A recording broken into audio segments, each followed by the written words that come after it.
So going with what they've already established, this show looks fantastic, and I knew that I was not going to be disappointed visually. This so far, I know episode 5 and 6 were like super beautiful, and they were like, they had like super beautiful imagery, but this episode for me was like it. I love the scale play. I'm into, I'm an artist, I'm a graphic designer, and so going into a show or a movie that truly respects simple things like color theory and composition and just making a beautiful picture, I 100% appreciate it. And this particular episode of Ahsoka, it fully embraces that. I mean, there's some scenes like this one.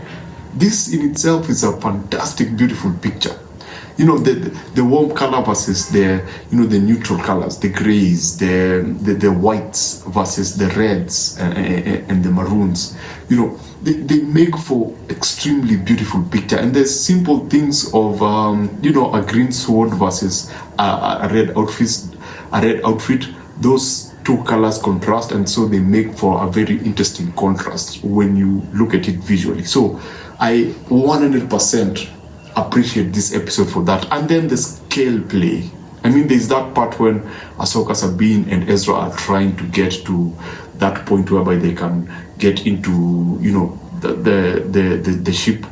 And so as they're just about to come in, you remember the big round machine, and so you get to see the engine versus Ahsoka and Ezra's size. That scale play for me, it's one thing that I loved about the previous episodes, and I also really loved it about this particular episode. So the scale worked.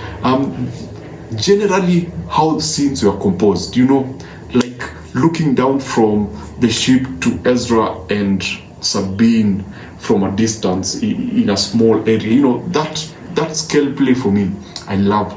I love how they're able to step back and just capture the whole picture. Everything is not close up. We have very little close up scenes. I think the director had a conversation with the cinematographer and went like, yo dude, we just want we just want a beautiful picture. Yes, you're going to have action, you're going to have everything like this, but I want this to feel like, a concept art in motion. I like using that word. We want it to look like a concept art in motion. Every scene feels like a concept art. Even the mundane scenes like Ahsoka at the end, Ahsoka and Sabine just standing outside in the evening, and there's a small light appearing in the background. Just that simple shot, it's so good to look at, and I can't wait. I kept saying throughout, if you've watched all my previous videos, I kept talking about how I can't wait to see this with those Apple Vision Pro things.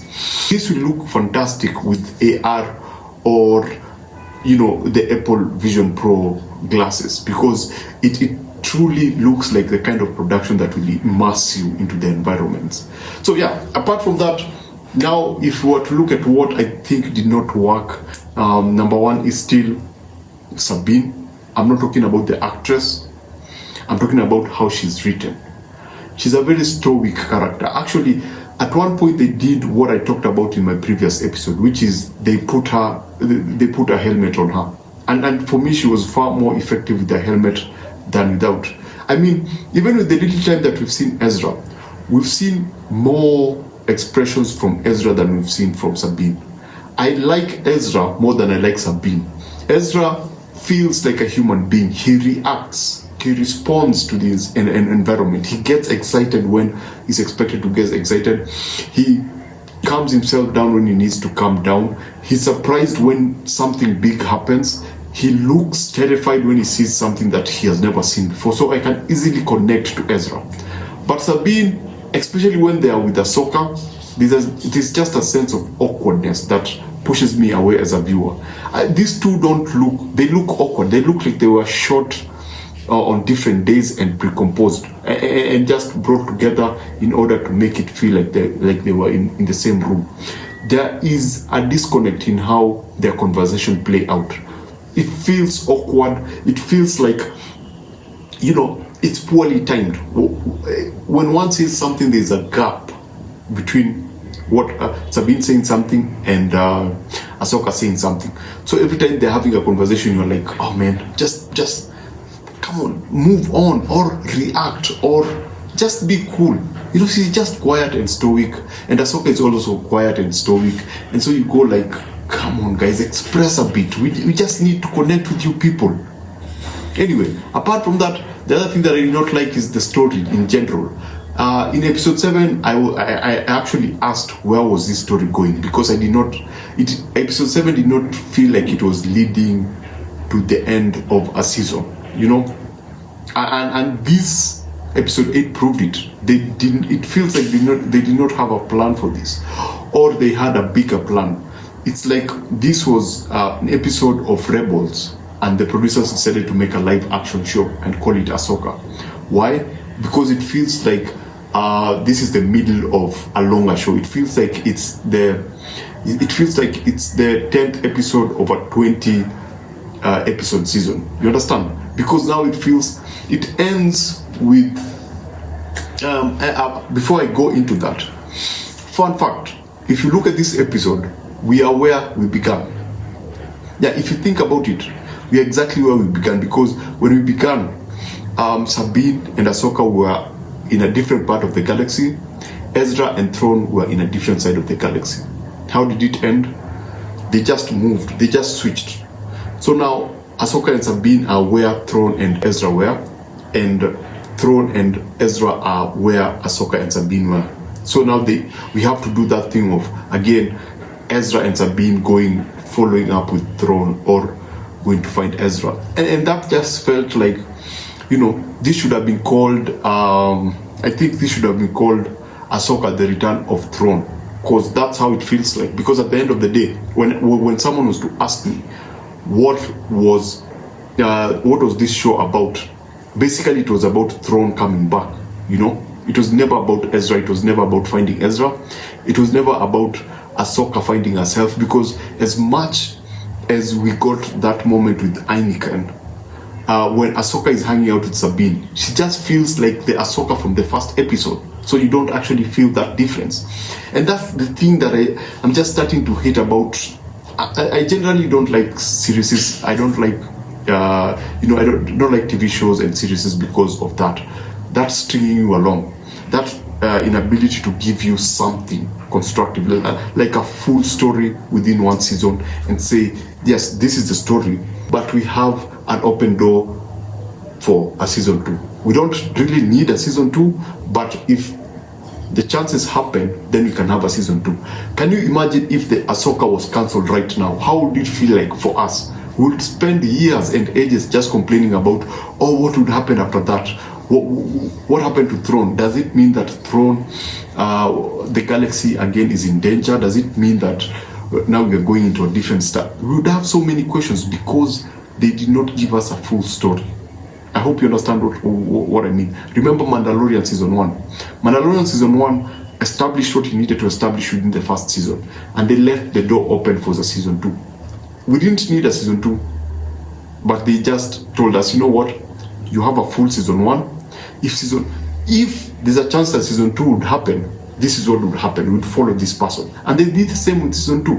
You know, you do a full story, you finish it, you complete it, but then you say, just in case there's a possibility of a season 3, the doors are open. You get? So I didn't really like that about this episode. Apart from that, I really loved the direction. This is solid. This is some really good. If you talk about a director, I think this is Rick Fumiyama. Fumiyima. I think this is Rick Fumiyina. I can't really get the second name, but he's very good when it comes to suspense, just keeping you on the edge, misdirecting people.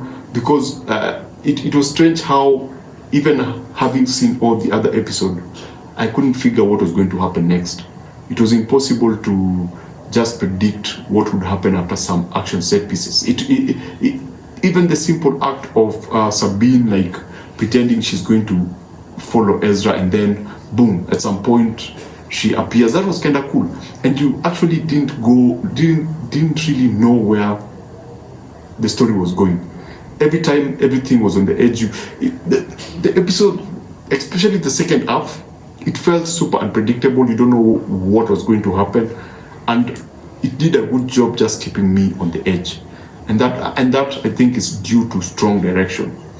And so far, for an episode, if this was an independent episode, if we were going to get another episode next week, this would have been a perfect episode. But in terms of wrapping up a full show, I just felt off. I just felt like it's a fantastic episode, but the fact that they did not, or they chose not to have like a fully fleshed out story, left this story feeling, subpar.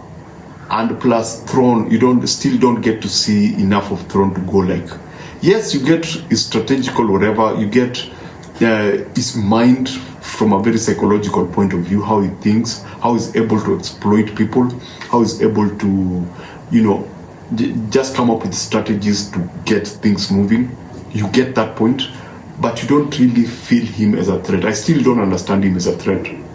Yeah, so basically that's it. That's episode 8. If I was to give it out of 5, if it was an independent episode, if we were going to have episode 9, 10, 11, and 12, this would have been perfect. This would have been like a 3.7 out of 5. But since it's the season finale and it leaves more questions than answers, it gets a 2.5 out of 5. It's well directed, it looks beautiful, it's a perfect episode. But the fact that it's the finale and it just doesn't, it doesn't do justice to the rest of the story. Nothing pays off basically. We are back to where we began. Direction is perfect. As an episode, it's perfect, but as an episode that's serving a bigger story, it really didn't work for me. So basically, that's it. We also get to see some badass troopers, the zombie troopers, the black ones. I absolutely loved the fact that they were unstoppable. They were more like the robots from the Mandalorian season. Was it season 2? Yeah, they were more like that, and they felt formidable. They felt like, you just don't punch them, slice them a bit and then they go away. They're just, relenting troopers. And so yeah, basically that's it. That's my review of Ahsoka episode 8. Remember to always watch what you enjoy and enjoy what you watch. Here is my full season 1 review of Ahsoka. It's not even a review, it's more of me talking about what I thought of the season as a whole. So yeah, thanks for watching, and I shall see you here.